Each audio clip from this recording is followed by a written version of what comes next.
Seoul Art Awakening.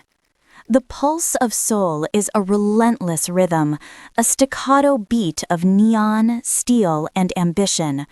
It's a city that built a global empire on memory chips and perfectly synchronized dance moves, a metropolis that feels like it's living in a future we were only promised.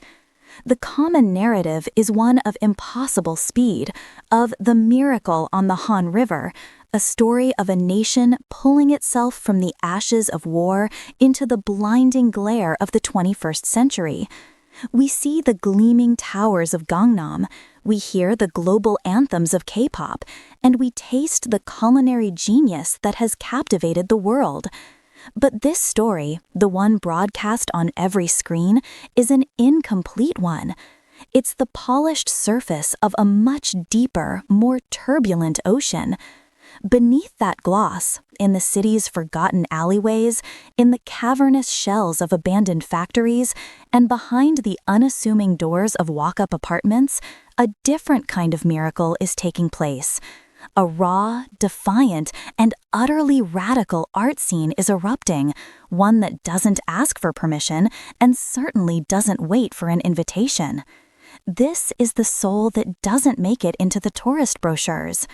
To understand this artistic awakening, you have to understand the pressure that created it. Korean history is a story of compression. Centuries of tradition, philosophy, and artistic heritage were violently interrupted, then slammed headfirst into decades of colonization, a devastating war that split the nation in two, and a subsequent sprint towards industrialization that was both miraculous and brutal. There was no gentle evolution, there was a cultural explosion. This history isn't just in the textbooks, it's in the DNA of the city itself. It's in the way a 600-year-old Colossus Gate stands stoically in the shadow of a glass skyscraper. It's in the quiet resilience of an elderly shopkeeper whose family has occupied the same spot for generations, now surrounded by global franchise chains. This constant, visible tension between past, present, and an aggressively pursued future is the fertile, fractured soil from which this new art grows. It's an art born from a collective cultural whiplash. The artists here aren't just creating, they are metabolizing history in real time. They are wrestling with the ghosts of the past while simultaneously trying to decode a future that arrives faster here than almost anywhere else on Earth. This radicalism is fueled by the city's infamous poly culture, the philosophy of hurry, hurry. In a society where speed is paramount, taking the time to create, to reflect, to question is in itself a radical act. But the artists here have co-opted that energy. They don't reject the speed, they harness it. Their work is often immediate, reactive, and deeply embedded in the urban fabric. You see it in places like Muleidong, once a landscape of clanging steelworks and grease-stained workshops. As industry faded, artists moved into the empty spaces, not to scrub them clean, but to collaborate with the decay. A sculptor's studio inside a former ironworks became a space where the ghost of industrial labor is forged into haunting new forms. Or consider Uljuro, a labyrinth of printing presses and lighting fixture shops where hidden bars and galleries now exist side by side with decades-old businesses. Here, art isn't confined to a white cube. It's in conversation with the city's living, breathing, working-class history. The aesthetic that emerges from this crucible is a breathtaking hybrid. It's a place where the serene minimalism of Joseon Dynasty porcelain can inform the code of a generative digital artwork. It's where the vibrant, chaotic energy of traditional folk painting, Oldong, finds new life in a blistering critique of consumer culture. Artists are blending the ancient and the futuristic with a fluency that is startling. They might use hanji, traditional mulberry paper, as a canvas for a projection-mapped installation about data privacy. They might incorporate the fluid, calligraphic line into a piece of performance art about gender identity. This is not a gentle fusion, it's a collision. It's the creation of a new visual language, one that speaks of both deep roots and a profound sense of dislocation. A digital art piece that morphs traditional Korean calligraphy into flickering neon code. This act of blending is a declaration. Our history is not a museum piece. It is a living, mutable thing, a weapon and a tool to make sense of the now. It is a way of saying that you can be deeply Korean and a citizen of a hyper-globalized technological future at the same time, and that the space between those two identities is where the most exciting art is being made. This is the foundation of Seoul's Art Awakening, not just a collection of new paintings and sculptures, but a fundamental renegotiation of what it means to be Korean in the modern world. Block 2. Artists' Radical Vision. This cultural seismic shift is not an abstract phenomenon. It is the sum of thousands of individual acts of courage, obsession, and creation. It's driven by people who choose to live on the margins, in the spaces where the city's relentless drive for progress has left cracks.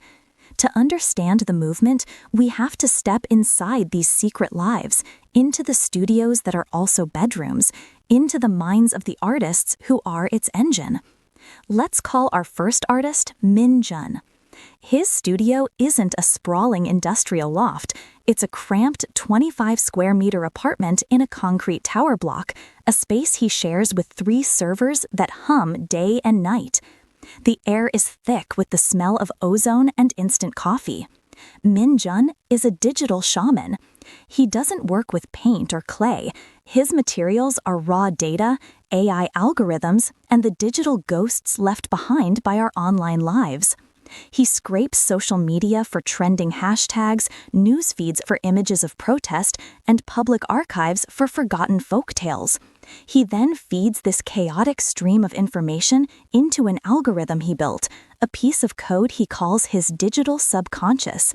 The result is breathtaking, vast, ever-shifting digital tapestries that flicker and morph on his monitors. In his work, ancient shamanistic symbols pulse with the rhythm of data packets, and the faces of 1,000 anonymous commuters merge into a single, haunting digital deity. For Min Jun, this is a form of modern-day ritual. He believes that in our hyper-connected but spiritually empty world, we need new ways to process the overwhelming flood of information. His art is a commentary on surveillance, on the loss of identity in the digital age, but it's also a search for transcendence. His challenge is that the traditional art world often doesn't know what to do with him. His work can't be hung on a wall in the traditional sense. It's ephemeral, existing only as light and code. He lives a life of profound financial uncertainty, driven by the radical vision that the soul of his nation can be found not in ancient temples, but in the humming wires of the network. Then there is Soo Jin, the urban alchemist. Her studio is the polar opposite of Min Jun's digital world. She works in a cavernous, unheated warehouse in the Mule Arts District, a space that still bears the scars of its former life as a small steel factory. Her days begin not in front of a screen, but in the pre-dawn light, sifting through the city's refuse. She is a scavenger, a collector of the discarded and the forgotten. Her materials are the byproducts of Seoul's perpetual cycle of destruction and renewal. Sheets of rusted corrugated metal from demolished buildings, tangled nests of copper wire stripped from old electronics, shattered fragments of neon signs, and the worn-out wooden molds from a textile factory. In her hands, this urban detritus is transformed. She welds, grinds, and assembles these fragments into massive totemic sculptures that feel both ancient and post-apocalyptic. One of her pieces is a towering figure made from hundreds of discarded circuit boards, its silhouette resembling a traditional Korean guardian statue. Or another is a delicate, nest-like structure woven from kilometers of reclaimed electrical cable, with broken smartphone screens glowing faintly from within like captured fireflies. Soo Jin's work is a powerful meditation on memory and loss. Each piece is a monument to a part of the city that has vanished. She speaks of the ghosts of industry, the stories of the workers and the communities that were displaced by gentrification and development. Her radicalism lies in her insistence on finding beauty and meaning in what society has deemed worthless. She faces constant threats of eviction as developers eye her neighborhood, and the physical toll of her work is immense. Her secret life is one of hard labor and fierce dedication to preserving the soul of a city that is too often eager to erase its own past. Finally, there is Ji Hae, the performance provocateur. Ji Hae has no studio. Her canvas is the city itself, and her medium is her own body. She is a phantom, appearing unannounced to stage interventions in the meticulously ordered flow of urban life. Her performances are quiet, yet deeply disruptive. One morning, during the peak of rush hour at City Hall Station, she might appear dressed in a stark white, modernized, and proceed to meticulously, silently, and slowly wash her hands in a bowl of black ink for exactly 1 hour, forcing the torrent of commuters to flow around her island of stillness. A silent, slow-motion ritual in a chaotic public space. Another time, she might spend an entire day wrapping public benches in bright red thread, creating intricate webs that make them unusable but beautiful, questioning the very function and control of public space. Her art is a direct challenge to Korea's powerful culture of conformity and social harmony. She explores themes of individuality, gender roles, and the invisible pressures that govern public behavior. Her work is inherently political and deeply personal. It exists only in the moment, living on in the memories of those who witnessed it and in the grainy cell phone videos that circulate online. She faces constant misunderstanding, harassment, and the risk of arrest. Her life is a tightrope walk, a radical commitment to using her own presence to ask uncomfortable questions. These artists, the digital shaman, the urban alchemist, the performance provocateur, are just 3 archetypes in a sprawling, diverse scene. Their secret lives, their struggles, and their unwavering visions are the pulsating heart of Seoul's artistic rebellion. Block 3. Korea's Art Future. These individual acts of artistic defiance, these secret lives lived in humming apartments and dusty warehouses, are no longer isolated sparks. They are coalescing into a bonfire, and the international art world is finally turning to feel its heat. For decades, the global conversation around Korean culture was dominated by its phenomenal success in technology and entertainment. But now, a new term is entering the lexicon: K-art.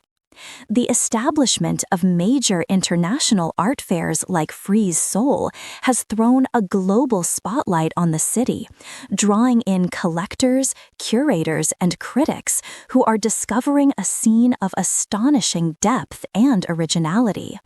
Suddenly, the artists who were once toiling in obscurity are being featured in prestigious galleries from London to Los Angeles and exhibiting at the Venice Biennale.